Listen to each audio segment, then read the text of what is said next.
Katika mkutano wa kilele cha mataifa 7 tajiri zaidi duniani kiuchumi, yani G7, rais wa nchi ya Ukraine, Volodymyr Zelensky, alihudhuria katika mkutano huo kwa lengo la kupata msaada zaidi wa kijeshi, kifedha na kidiplomasia dhidi ya uvamizi wa nchi ya Urusi, na alipanga kukutana na viongozi wa G7 wakiwepo waziri mkuu wa Canada Mark Carney pamoja na katibu mkuu mpya wa NATO ambaye anafahamika kama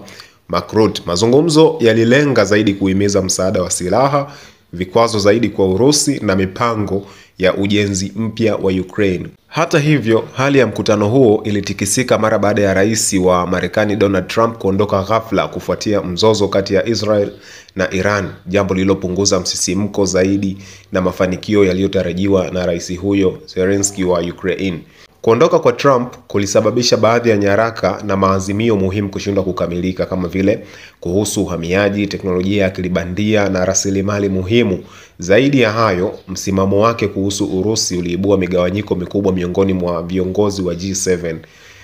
Tofauti na wenzake, Trump alionekana kuwa na msimamo wa huruma kwa Rais Vladimir Putin na alipinga vikwazo vipya, na akaeleza mashaka kuhusu sababu ya Urusi kuondolewa kwenye kundi la G8 mwaka 2014 mara baada ya kuivamia Crimea. Hali hiyo ilionyesha wazi mgongano na msimamo katika kundi hilo kubwa la hizo nchi 7 tajiri zaidi kiuchumi duniani. Lakini